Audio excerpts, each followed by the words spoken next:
নমস্কার, আমি পার্থরাজ মিশ্র, শিক্ষক অমরশী রঘুনাথ হাই স্কুল। আপনাদের সবাইকে আজ আরও একবার অ্যারাইজ অ্যান্ড অ্যাওয়ার্ডের ক্লাসরুমে স্বাগত জানাই। আমার স্নেহের ছাত্রছাত্রীরা, তোমরা জানো আমি গতদিনের ক্লাসে তোমাদেরকে বলেছিলাম যে আমি এবছর অর্থাৎ 2021 সালে যে মাধ্যমিক পরীক্ষা হবে সেই মাধ্যমিক পরীক্ষার যে নতুন রিডিউসড সিলেবাস, সেই সিলেবাস অনুযায়ী তোমাদের জন্য ভূগোল বিষয়ের একটা সাজেশন তৈরি করছি। আজকের ক্লাসটা তোমাদেরকে 2021 সালের মাধ্যমিক পরীক্ষার ভূগোল বিষয়ের সাজেশন হিসাবে উপস্থাপন করব এবং তোমরা জানবে এই সাজেশনটা কিন্তু একটা সম্পূর্ণ সাজেশন। অর্থাৎ ব্যাপারটা কি?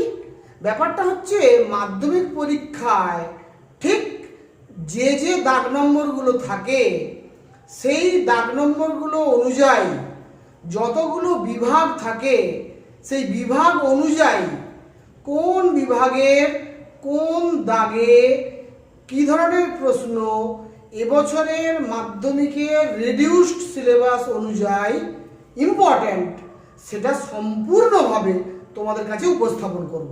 তাই বুঝতেই পারছো আজকের ক্লাসটা তোমাদের সকলের জন্য অর্থাৎ এবছরের মাধ্যমিক পরীক্ষার্থী সকলের জন্য অত্যন্ত গুরুত্বপূর্ণ। তাই আমি আশা করব সবাই পুরো ক্লাসটা কিন্তু দেখবে। আরেকটা কথা বলে দিই, যদি তোমাদের ভিডিওটা দেখতে দেখতে বোর্ডের লেখাগুলো তোমার কাছে অস্পষ্ট মনে হয় তাহলে তোমরা ভিডিওর যে ডেসক্রিপশন বক্স, সেই ডেসক্রিপশন বক্সে যে গুগল ড্রাইভের লিঙ্ক দেওয়া থাকবে সেই গুগল ড্রাইভের লিঙ্কটা ক্লিক করলে তোমরা এই হোয়াইট বোর্ড ইমেজটা পেয়ে যাবে এবং এই হোয়াইট বোর্ড ইমেজটা তোমরা কিন্তু খাতায় তুলে নিতে পারলে তোমাদের কিন্তু সাজেশনটা হাতে পৌঁছে যাবে।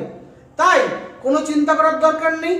আমি অনেক কষ্ট করে অনেক পরিশ্রম করে সব কিছু ভাবনা চিন্তা করে তোমাদের জন্য এমন একটা সাজেশন উপস্থাপন করছি যেটা তোমরা যদি পড়ে যাও তোমাদের কিন্তু ঠকে যাওয়ার কোনো ভয় নেই।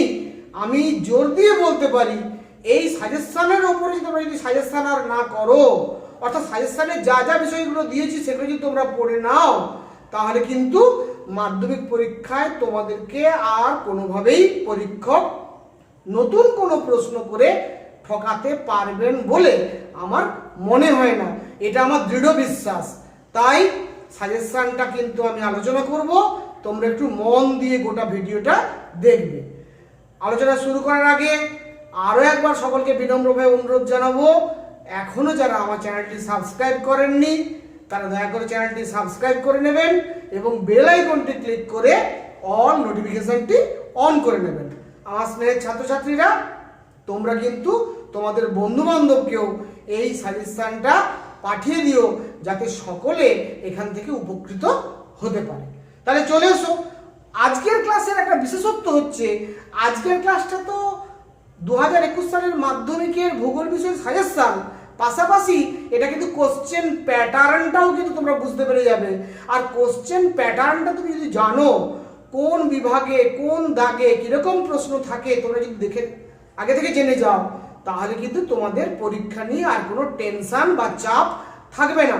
কারণ আমরা জানি গত বছর যেহেতু কোভিড-19 অতিমারির জন্য একেবারে ক্লাস হয়নি, খুব অল্প দিন ক্লাস হয়েছে, তোমরা একেবারেই পড়াশুনোর ক্লাসে স্কুলে পড়াশুনোর সুযোগ পাওনি, তাই তোমাদের জন্য অনেকটা পরিশ্রম করে আমি অনেক ভেবেচিন্তে এই সাজেশনটা বানিয়েছি।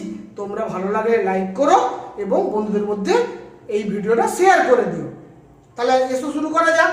প্রথমে দেখো মাধ্যমিক 2021 পরিবর্তিত সিলেবাস অনুযায়ী ভূগোল বিষয়ের সম্পূর্ণ সাজেশন।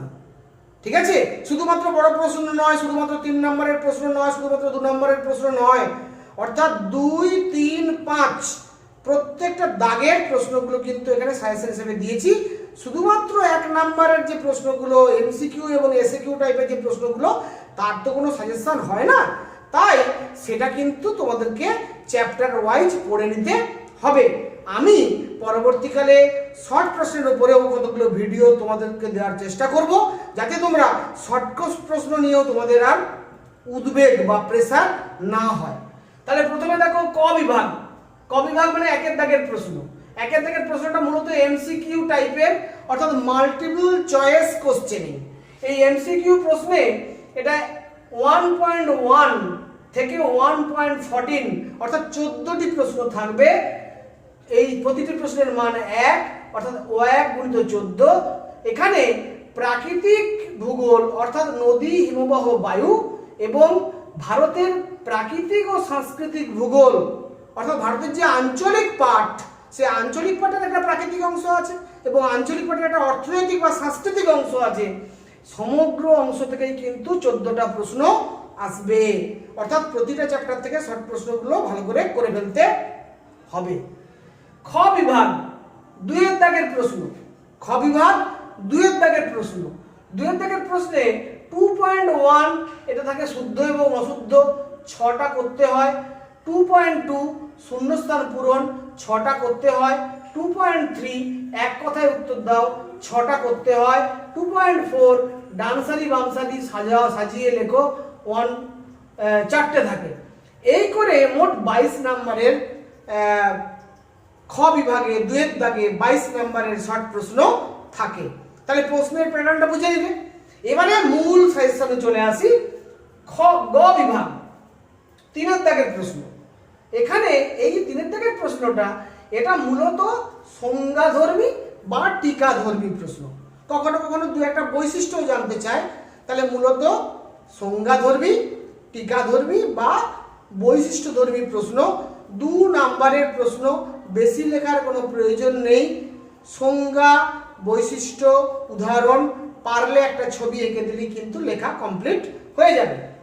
এখানে 6টি প্রশ্নের উত্তর দিতে হবে। 2 × 6 মানে 12 নাম্বার। প্রতিটি দাগে একটা করে অথবা প্রশ্ন থাকবে, অর্থাৎ 12টা প্রশ্ন দেয়া থাকবে, 6টা প্রশ্ন করতে হবে। তোমরা বুঝতেই পারছো, এটা তোমাদের সুবিধা। 3টি প্রাকৃতিক ভূগোল থেকে এবং 3টি আঞ্চলিক ভূগোল থেকে প্রশ্ন আসবে এবছর আমরা আশা করতে পারি। তাহলে প্রাকৃতিক ভূগোল অংশ থেকে অর্থাৎ নদী, হিমবাহ, বায়ু, এই 3টে অংশ থেকে 3টি, আর ভারতের যে আঞ্চলিক ভূগোল আছে তার যে প্রাকৃতিক অংশ এবং সাংস্কৃতিক অংশ সেখান থেকে 3টি, মোট 6টি প্রশ্নের উত্তর করতে হবে। প্রতি দাগে অথবা থাকবে, অর্থাৎ 12টি প্রশ্ন দেয়া থাকবে, করতে হবে 6টা। প্রতিটি প্রশ্নের মান হচ্ছে 2। বেশি বড় লেখার দরকার নেই। সুনির্দিষ্ট সংজ্ঞা, পারলে সংজ্ঞাটাকে ভেঙে বৈশিষ্ট্য, এবং একটা করে উদাহরণ দেওয়ার সুযোগ থাকলে উদাহরণ, এবং যদি ছবি আঁকার সুযোগ থাকে একটা ছবি, যদি পারো ভালো হয়। এরপরে চলে আসছি, আমি একটু ভেঙে বলি। 3.1 অর্থাৎ 3 দাগের যে সংজ্ঞাধর্মী প্রশ্ন সেটাকে আমি 6 ভাগে ভাগ করে নিয়েছি তোমাদের সুবিধার্থে, যে তোমরা কোন কোন বিষয়গুলো পড়ে যাবে। 3.1 এ অগ্নিভবন, জলচক্র, নদী অববাহিকা, ধারণ অববাহিকা, জলবিভাজিকা, ষষ্ঠ ঘাতের সূত্র, অশ্বক্ষরাকৃতির হ্রদ, প্লাবন সমভূমি, পলল বেজনী, এই কটা তোমরা যদি টিকা রেডি করে নাও তাহলে কিন্তু ওখান থেকে 2টো টিকা পেয়ে যাবে, একটা টিকা লিখতে হবে। এরপরে আসছি 3.2 তে হিমরেখা, সার্ক, ঝুলন্ত উপত্যকা, রসে মতানে, হিমদ্রোণী, গ্রাবরেখা, ফিয়র্ড, বার্গশ্রুন্ড, হিমশৈল, ড্রামলিন, এই যে কটা টিকা আমি বললাম, এই টিকাগুলো তোমরা রেডি করলে তোমরা কিন্তু এখান থেকে 2টো টিকা পেয়ে যাবে, একটা লিখতে হবে। 3.3 ধান, ধ্রিয়ান, মরুদ্যান, ড্রেইকান্টার, বারখান, পেডিমেন্ট, বাজাদা, মরুকরণ, গ্রিন ওয়াল, অনুদৈর্ঘ্য বালিয়াড়ি, বিশ্ব উষ্ণায়ন, এই কয়েকটা টিকা করলে তোমরা কিন্তু 2টো টিকা পাবে, একটা টিকা তোমাদের লিখতে হবে। 3.4 দুন, ময়দান এবং মালনাদ অঞ্চল, দোয়াব, মরুস্থলী, কয়াল, বহুমুখী নদী উপত্যকা পরিকল্পনা, বৃষ্টির জল সংরক্ষণ, আদর্শ নদী, এইগুলো করলে তোমরা অবশ্যই একটা টিকা পেয়ে যাবে। 3.5 পশ্চিমী ঝঞ্ঝা, লু, কালবৈশাখী, খাদারো ভাঙর, রেগুর মৃত্তিকা, মাটি সংরক্ষণ, সবুজ বিপ্লব, সামাজিক বনসৃজন, মিলেট, জাইদ শস্য, এই কয়েকটা টিকা করলে একটা অবশ্যই পাবে, দুটোও পেয়ে যেতে পারবে। 3.6 সেখানে অনুসারী শিল্প, শেকড়ালগা শিল্প, পেট্রোরসায়ন শিল্প, ইঞ্জিনিয়ারিং শিল্প, জনঘনত্ব, ধারণযোগ্য উন্নয়ন, মহানগর, মেগাসিটি, সোনালী বা হীরক চতুর্ভুজ, পশ্চাৎভূমি, ইন্টারনেট, এইগুলো করলে তোমরা কিন্তু দুটো এবং অবশ্যই একটা টিকা পাবে। আমি আগেও বলছি, আমি এতগুলো দিয়েছি বলে তোমরা কিন্তু ঘাবড়ে যাবে না, এটা কিন্তু মনে রাখবে প্রতিটা দাগ ওয়াইজ দিয়েছি এবং কনফার্ম যাতে তোমরা ঠকে না যাও সেই কথা মাথায় রেখে দিয়েছি। তাই এই কটা টিকা পড়তেই হবে। জানো ভূগোলের সিলেবাস বিস্তৃত সিলেবাস, অসংখ্য প্রশ্ন এখান থেকে হয়, তার মধ্যে থেকে 2 নম্বরের প্রশ্ন সাজেশন দেওয়া খুব কঠিন কাজ, তাও সেই কঠিন কাজটা আমি তোমাদের জন্য করার চেষ্টা করেছি। আশা করি এইগুলো পড়লে তোমরা কমন পাবেই পাবে, হেডেক নেওয়ার দরকার নেই। সংজ্ঞাধর্মী প্রশ্ন, সংজ্ঞাটা ভালো করে রেডি করবে তাহলেই হবে। উদাহরণটা মনে রাখবে, ছবি আঁকতে পারলে ছবি এঁকে দেবে, ছবি আঁকতে না পারলেও চলবে। এরপরে আসছি ঘ বিভাগ, অর্থাৎ 4 দাগের প্রশ্ন। এই প্রশ্নগুলো মূলত পার্থক্যধর্মী বা ভৌগোলিক কারণ ব্যাখ্যাধর্মী প্রশ্ন, পার্থক্যধর্মী প্রশ্ন বা ভৌগোলিক কারণ ব্যাখ্যাধর্মী প্রশ্ন, অর্থাৎ পার্থক্য লিখতে বলে নতুবা ভৌগোলিক কারণ ব্যাখ্যা করতে বলতে পারে, কখনো কখনো গুরুত্ব বা প্রয়োজনীয়তা লেখাও দেয়। প্রশ্নের টাইপটা হচ্ছে এইটা। এখানে 4টি প্রশ্নের উত্তর দিতে হবে, প্রতিটি প্রশ্নের নাম্বার 3, অর্থাৎ 4 3 12 নাম্বার, এবং এখানেও কিন্তু প্রত্যেকটি দাগে একটা করে অথবা দেওয়া থাকবে, কোনো হেডেক নেওয়ার দরকার নেই, অথবা থাকবে বলেই কিন্তু আমি এতগুলো প্রশ্ন দিয়েছি। দেখো 4.1 এবং 4.2 এই যে দুটো প্রশ্ন, 4.1 এর দুটো প্রশ্ন আর 4.2 এর দুটো প্রশ্ন, মোট 4টে প্রশ্ন থাকবে, তাই না? তাহলে এটা কিন্তু প্রথম অংশ অর্থাৎ প্রাকৃতিক ভূগোল অংশ থেকে, অর্থাৎ নদী হিমবাহ থেকে আসবে। 4.1 এর কি কি দিয়েছি? নদীর ক্ষয় করার প্রক্রিয়া, বদ্বীপের শ্রেণীবিভাগ, বদ্বীপ গঠনের অনুকূল পরিবেশ, বারখান ও শিব বালিয়াড়ির মধ্যে পার্থক্য, নদী ও হিমবাহ উপত্যকার পার্থক্য। এইগুলো করলে তোমরা কিন্তু 4টে প্রশ্ন তোমাদের আসবে, দুটো লিখতে হবে, ফলে কোনো হেডেক নেওয়ার দরকার নেই, এইগুলো করলেই দুটো অবশ্যই পাবে। এরপরে 4.3 এবং 4.4, 4.3 এবং 4.4 অর্থাৎ ভারতবর্ষের আঞ্চলিক ভূগোল অংশ থেকে আসবে। এখানে দেখো গঙ্গা সমভূমির গুরুত্ব, পূর্ব ও পশ্চিম উপকূলের তুলনা মানে ভূপ্রকৃতির তুলনা, নর্মদা ও তাপ্তি নদী কেন পশ্চিম বাহিনী, পলি মাটি ও রেগুর মাটির বৈশিষ্ট্য লেখো, পরিবহনের গুরুত্ব। এই কয়েকটা প্রশ্ন করলে আমার বিশ্বাস 3 নম্বরের প্রশ্নগুলো যে দুটো তোমাদের লিখতে হবে সেই দুটো তোমরা কমন পেয়ে যাবে। এরপরে আমি চলে আসছি ঙ বিভাগ। তাহলে ঘ বিভাগটা তোমরা নিশ্চয়ই বুঝতে পেরে গেছো। ঘ বিভাগে কিন্তু 4টে প্রশ্ন লিখতে হবে, 8টা প্রশ্ন দেয়া থাকবে, তাই তোমাদের কিন্তু আমি দাগ নাম্বার ওয়াইজ একদম নির্দিষ্ট করে দিয়েছি। এইগুলো করলে আশা করা যায় তোমরা ঠকবে না। ঙ বিভাগে চলে এসো। ঙ বিভাগে কি আছে? এটা কিন্তু বড় প্রশ্ন, সাবজেক্টিভ কোশ্চেন, বড় প্রশ্ন। এটা অ্যাকচুয়ালি 5 দাগে 5.1 এবং 5.2 দুটো অংশ থাকে। 5.1টা হচ্ছে প্রাকৃতিক ভূগোল আর 5.2টা হচ্ছে ভারতের আঞ্চলিক ভূগোল। তাহলে 5.1 এর আবার দুটো পার্ট।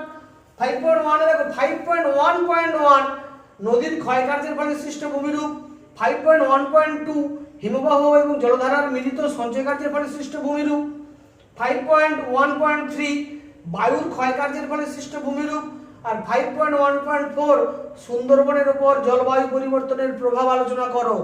অর্থাৎ 4টে প্রশ্ন পরীক্ষার প্রশ্নে দেওয়া থাকবে, দুটো লিখতে হবে। আমি তোমাদের 4টে প্রশ্নই দিয়েছি, এই 4টে প্রশ্ন করে গেলে দুটো প্রশ্ন অবশ্যই কমন লাগবে।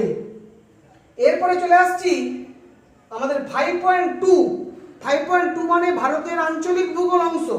সেখানে 5.2.1, 5.2.2, 5.2.3 এবং 5.2.4 4টে প্রশ্নে দেওয়া থাকবে, তোমাদের দুটো লিখতে হবে। 5.2.1 এ কি কি প্রশ্ন দিয়েছি আমি? প্রস্থ বরাবর হিমালয়ের ভূপ্রকৃতি, 5.2.2 তে উত্তর ভারতের ও দক্ষিণ ভারতের নদ নদীর তুলনা, অথবা ভারতের স্বাভাবিক উদ্ভিদের উপর জলবায়ুর প্রভাব। সরি, 5.2.3 এখানে কৃষি চ্যাপ্টার থেকে ধান অথবা গম অথবা কার্পাস চাষের অনুকূল প্রাকৃতিক পরিবেশ, বা কখনো কখনো শুধু প্রাকৃতিক পরিবেশ, কখনো কখনো ভৌগোলিক পরিবেশ, দুটো টার্ম ব্যবহার করা হয়। ধান, গম, কার্পাস চাষের অনুকূল পরিবেশটা পড়ে নেবে। আর 5.2.4 এই দাগটায় কিন্তু একটু বেশি পড়তে হবে। পূর্ব ভারতের লৌহ ইস্পাত বা পশ্চিম ভারতের পেট্রোরসায়ন শিল্পের বিকাশের কারণগুলি আলোচনা করো, অথবা ভারতে জনবন্টনের তারতম্যের কারণগুলি আলোচনা করো। এখানে কিন্তু আমি মোট 5টা প্রশ্ন দিয়েছি, 4টে পরীক্ষাতে আসবে, 2টো লিখতে হবে। আশা করি তোমাদের কোনো অসুবিধে হবে না, এটা আমার জোর দিয়ে আমি বলতে পারি। এরপরে চলে আসছি চ বিভাগ। চ বিভাগ হচ্ছে ম্যাপ পয়েন্টিং। এটা আবশ্যিক প্রশ্ন নতুন পাঠ্যক্রমের ছাত্রছাত্রীদের জন্য, তোমরা সবাই জানো। এই যে আবশ্যিক প্রশ্ন, এই আবশ্যিক প্রশ্নে আমাদের ভারতের যে আঞ্চলিক ভূগোল পাঠ আছে, সেই আঞ্চলিক ভূগোলের যে অধ্যায়গুলো আছে, প্রতিটি অধ্যায় থেকে অন্তত একটি করে মোট 10টি পয়েন্টিং তোমাদের করতে হবে। আমি ম্যাপ পয়েন্টিং এর উপরে একেবারে বিস্তৃতভাবে চ্যাপ্টার ওয়াইজ আমার অ্যারাইজ এন্ড অ্যাওয়েকের ক্লাসরুমে ক্লাস করেছি। তোমরা ম্যাপ পয়েন্টিং এর ক্লাসগুলো যদি দেখে নাও, তোমরা সেখান থেকে প্রতিটা অধ্যায় থেকে কমপক্ষে একটা, কখনো কখনো 2টো ম্যাপ পয়েন্টিং আসে। বিশেষ করে পর্বত এবং নদ নদী চ্যাপ্টারটা, ভূপ্রকৃতি এবং নদ নদী চ্যাপ্টারটা, আর শহর নগর বন্দর চ্যাপ্টারটা এবং শিল্প চ্যাপ্টারটা, এইগুলো থেকে কখনো কখনো 2টো করে আসে, না হলে প্রতিটা অধ্যায় থেকে একটা করে আসে। তোমরা কিন্তু অ্যারাইজ এন্ড অ্যাওয়েকের ক্লাসরুমে গিয়ে তোমরা যদি ম্যাপ পয়েন্টিং এর ক্লাসগুলো দেখে নাও, ম্যাপ পয়েন্টিংয়ে কোনো অসুবিধা থাকবে না, এটাও আমি জোর দিয়ে বলতে পারি। তাহলে আমার স্নেহের ছাত্রছাত্রীরা, তোমরা নিশ্চয়ই বুঝতে পারছো যে আমি কিন্তু একেবারে আমি কিন্তু একেবারে মাধ্যমিক পরীক্ষার যে প্রশ্নপত্র ভূগোলের, সেই প্রশ্নপত্রের যে প্যাটার্ন, সেখানে যে দাগ নম্বর থাকে, সেখানে যে বিভাগ থাকে, সেই বিভাগ, দাগ নম্বর, তার উপদাগ নম্বর ইত্যাদি সব কিছু উপস্থাপন করে তোমাদেরকে সাজেশনটা দিলাম। আশা করি তোমরা বিষয়টা বুঝতে পেরেছো। ভালো করে যদি তোমরা সিলেবাসটা বুঝতে পারো, কারিকুলামটা বুঝতে পারো, কোশ্চেন প্যাটার্নটা বুঝতে পারো, এবং এই সাজেশনটা যদি তোমরা রেডি করে যাও, তাহলে আমার দৃঢ় বিশ্বাস তোমাদেরকে কেউ ঠকাতে পারবে না, এবং তোমরা যথেষ্ট জ্ঞান অর্জনও করতে পারবে ভারতবর্ষের ভূগোল সম্পর্কে, সামগ্রিকভাবে ভূগোল বিষয়টা সম্পর্কে। তাহলে আমার স্নেহের ছাত্রছাত্রীরা, আশা করি আজকের ক্লাসটা তোমাদের ভালো লাগবে, এবং যদি তোমাদের ভালো লাগে অবশ্যই লাইক করবে, বন্ধুদের মধ্যে শেয়ার করতে ভুলবে না।